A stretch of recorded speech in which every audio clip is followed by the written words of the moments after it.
मुख्य समाचार मराठी में। आकाशवाणी नागपूर हेमांगी कुलकर्णी आपल्याला ठळक बातम्या देत आहे।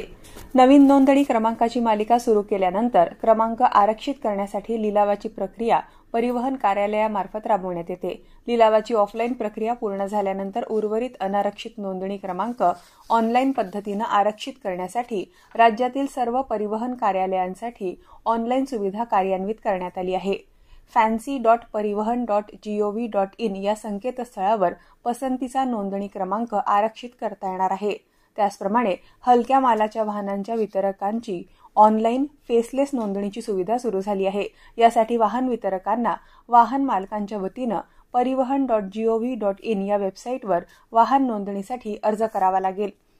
केंद्र सरकार डायमोनियम फॉस्फेट DAP खताची उपलब्धता राखण्यासाठी सर्व शक्य ती पावले उचलत आहे। जागतिक आव्हाने असतानाही यावर्षी ऑक्टोबर-नोव्हेंबरमध्ये राज्यांना 17 लाख टनांहून अधिक आयातीत DAP उपलब्ध करून देण्यात आल्याची माहिती केमिकल्स आणि खते मंत्रालयाने दिली आहे। क्रांतीसूर्य महात्मा ज्योतिबा फुले यांचा स्मृतिदिनानिमित्त आज त्यांना सर्वत्र अभिवादन करण्यात येत असून उपमुख्यमंत्री देवेंद्र फडणवीस यांनी फुले यांना समाज माध्यमावरून अभिवादन केले आहे। वाणिज्य आणि उद्योग मंत्री पियुष गोयल यांनी फ्रान्स आणि आशिया पॅसिफिक भागीदारांना 3 क्षेत्रात सहकार्य वाढवण्याचे आवाहन केले आहे। यामध्ये द्विपक्षीय करार आणि बहुपक्षीय मंचाद्वारे व्यापार संबंध वाढवणे, हवामान बदलाच्या आव्हानांना सामोरे जाण्यासाठी तांत्रिक सहकार्य मजबूत करणे आणि सांस्कृतिक आणि शैक्षणिक देवाणघेवाण वाढवणे यांचा समावेश आहे।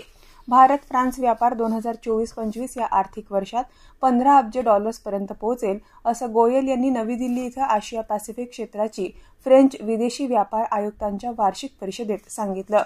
रविवार 1 डिसेंबर रोजी होणाऱ्या राजपत्रित नागरी सेवा संयुक्त पूर्व परीक्षेसंदर्भात महाराष्ट्र लोकसेवा आयोगाने परीक्षार्थींना नवीन प्रवेश प्रमाणपत्र जारी केले आहे। आयोगाच्या संकेतस्थळावर या संदर्भात माहिती देण्यात आली आहे।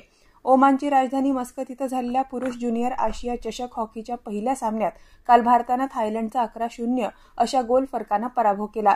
भारताकडून अरिजित सिंग हुंदल, सौरभ आनंद कुशवाहा आणि गुरजोत सिंग यांनी प्रत्येकी 2 गोल केले।